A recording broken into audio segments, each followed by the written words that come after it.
darling. How are you? I'm fine, really.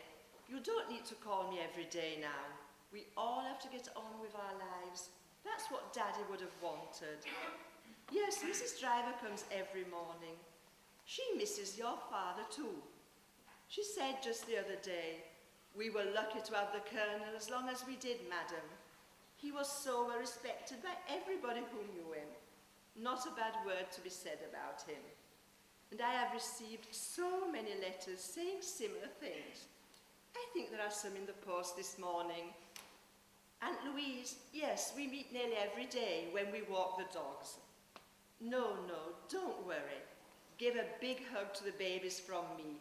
See you on Saturday. Bye-bye, sweetheart.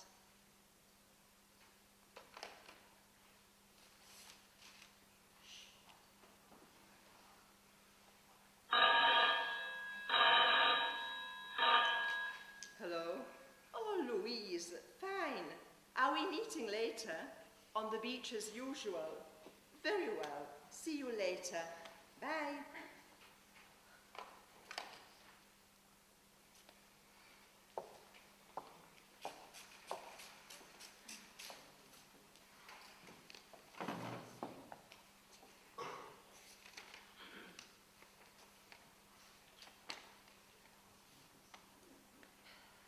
Dear Eddie, I'm so worried. What has happened? The usual date has come and gone with no communication from you whatsoever. This is the very first time you have ever let me down. I would never have written to you. You know, I've kept my word, but the matter is urgent. It is about little Teddy. In the last month, I've been told there is a surgeon in America who has perfected a special operation, an operation which could mean that Teddy might be able to walk. I know you will understand what this means to the boy, and I'm sure it would make you happy to think he could at last run and play and have fun like the other children. You know I've always paid upon the insurance you took out for us. Teddy's condition involved me in so much expense. But this new operation, while it sounds like some kind of a miracle, will cost far more than the policy will cover. Teddy is thrilled and not at all scared. But you know he is a brave kid. How could he not be with such a father? How could he not be with such a father? With such a father? With such a father? There must have been some mistake, and you know, I wouldn't be writing to you now if it wasn't so urgent and so important at this moment to little Teddy. As always, Mary McCarthy. As always, Mary McCarthy. Oh my God! Oh my God! This can't be possible. This isn't possible.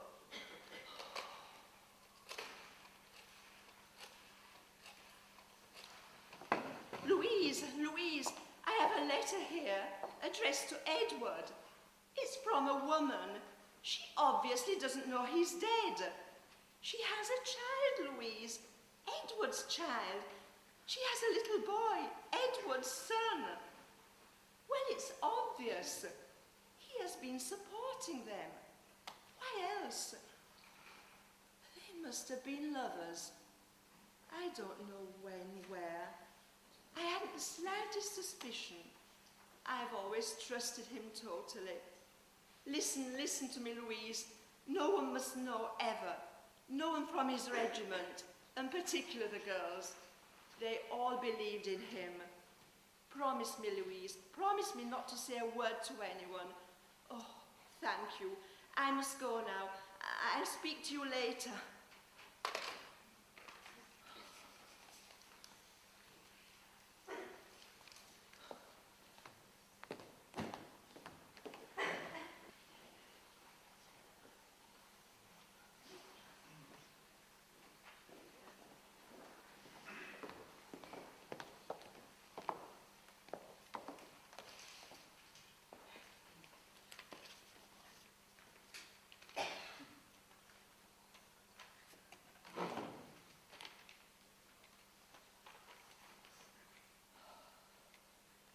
Miss McCarthy, your letter to Colonel Grant-Poole has come into my hands.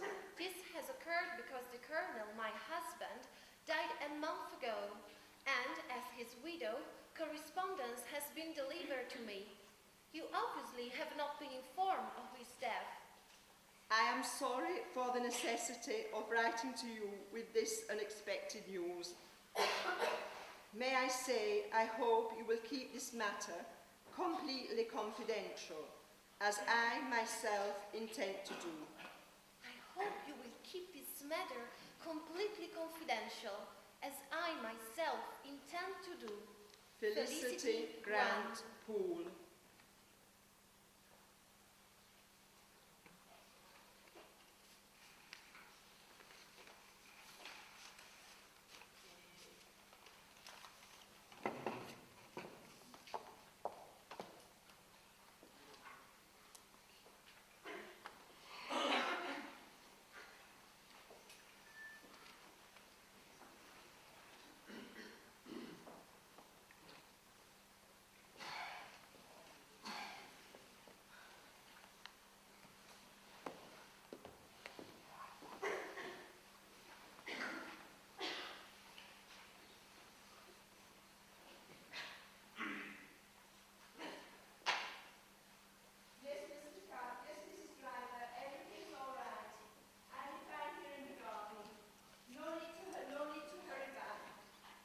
I'm sorry if this is an inconvenient time. How dare you come here? How dare you? But you showed me in, so I My thought... housekeeper was standing there in the hall. What else could I do? I certainly didn't want to allow a scene in front of her. Oh, I don't intend to make a scene. You certainly won't. I would be grateful if you leave my house at once. I'm so sorry. How do you have the nerve to turn up on my doorstep? But you don't understand. When I got your letter, I I panicked. wrote you out of simple courtesy. It was not an invitation to visit. Well, I so did appreciate your letter. It was difficult enough to write in all conscience. I understand. It must have been terrible. You don't understand a bit. You have no idea. Oh, Mrs. Grant-Poole, the last thing I wanted was to distress you. That's hard to believe. I think I made a mistake coming. Perhaps I shouldn't have come at all. But I so wanted to put things right. I doubt very much whether that's possible. Please, let me stay a few minutes. I had to get up all my courage to knock on your door, but I realized that what I had to do was terribly important. I know what you must be feeling, I can't imagine that you do. but it was good of you to let me in. I hardly had a choice. Oh, you could have slammed the door in my face. I was certainly tempted. Believe me, my first idea when I got your letter telling me about Ed, the Colonel, well, after my initial shock, I realized what a shock it must have been for you to read my letter. I found it very hard to believe, and I still do. And that's the point. Please listen to me. I really need to explain the circumstances, the situation. I think those are fairly obvious. It was such a very brief relationship, hardly a relationship at all. Is this meant to make me feel better? No, but what I'm saying is it wasn't important. Not to you, perhaps, but I knew my husband. He would never have taken any relationship lightly. Yes, I suppose I'd like to think I meant a little to him, but it truly was so fleeting. But what about your child? If that terrible mistake hadn't happened, then Ed, the Colonel, he would never have contacted me again. It was over. There were never any deep feelings. When did this happen? Where? No, I don't want to go through any details. That will make it far more important than it was. You're right. I don't want to know. I just want the whole thing to disappear. You would never have known. Your husband would have forgotten it completely. No man is entirely perfect. So it seems. No, don't be bitter. That's why I came here, don't you see? To try to stop you getting it all out of proportion, letting it spoil your memories of your husband. You had a good marriage? So I believed. Oh, I feel so guilty. Why did I write it? I've given my word. He pledged you to secrecy. It was for the best. It was dishonest. I can't recognize Edward in all this. I can't see it in his character. Well, no one is perfect. I thought I knew Edward through and through. But can't you allow him the smallest flaw? Small? How long did this affair go on? Oh, it was not an affair. It was an unguarded moment. Oh, please. Well, the whole thing would have been unimportant if little Teddy hadn't been born. How do you know it was Edward's? There was no question. I'm sorry, that was insulting. Yes, it was. But I understand what you're going through. I would like you to understand what I was going through. The panic I was in. It's a fact. I could have coped with the baby we have from my family and from some good friends. But when it transpired when it came to light that little Teddy was, I'm sorry.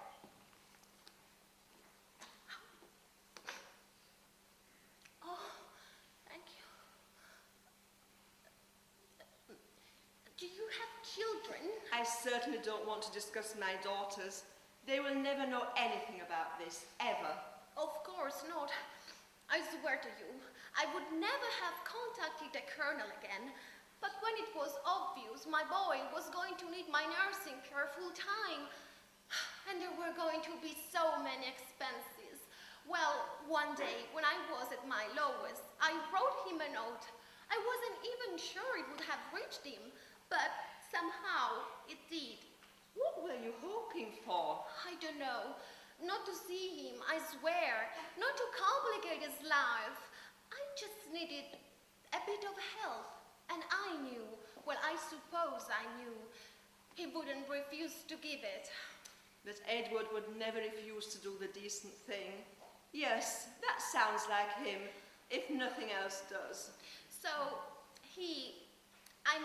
It's clear he made you an allowance. Yes, for the boy. And it made all the difference in the world to our lives.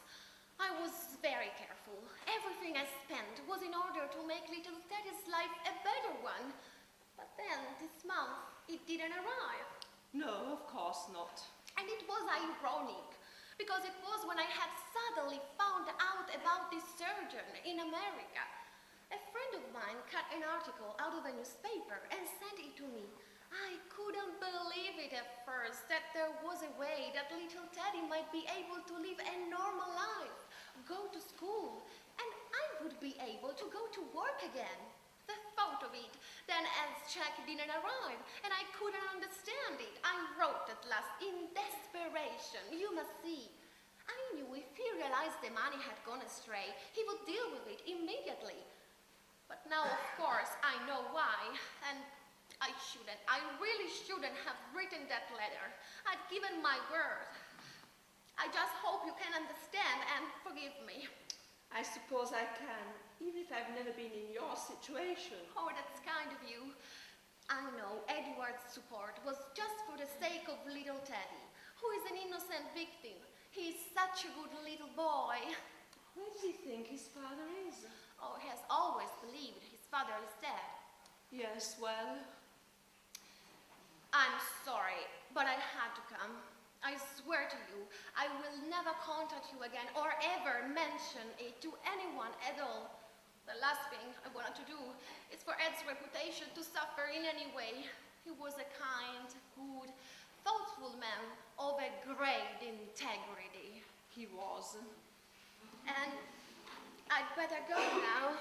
Yes, you'd better, in case my housekeeper comes back.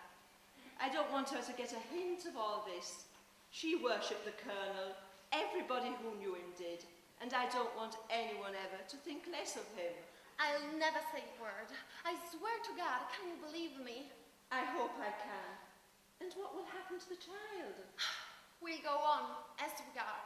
we'll manage. It was always Ed who insisted. Everything your husband did was for the boy. I can imagine that. He was very fond of children, and he idolized the girls. How could you have felt at the thought of a child being crippled for life? I must go now. Wait here. Right, I understand. I'll stay until you see the coast is clear.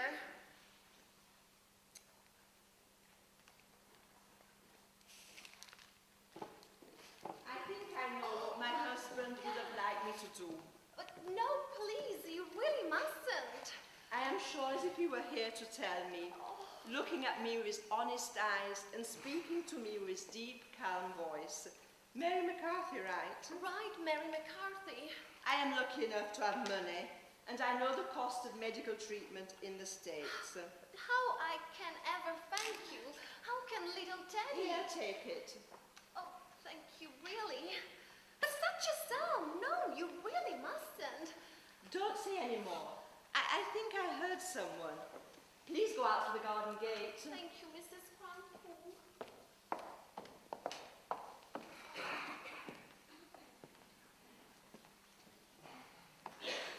Miss McCarthy? Miss McCarthy?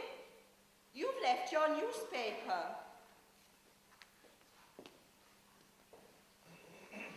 Robert Peregrine Walsingham, aged 70, died suddenly at the Little Prior, Didingcote, Berkshire. Leaves a widow and one son. Why has she circled that name? Robert Peregrine Walsingham. Why has she marked him down?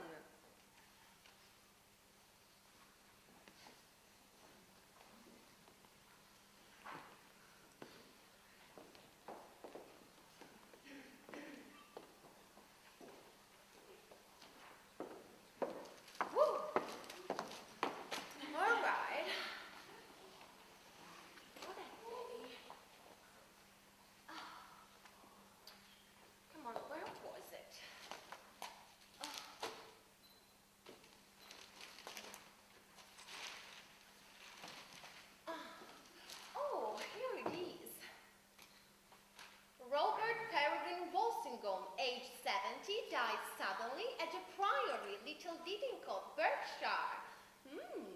Leaves a widow and one son. Oh yes, that's the fellow.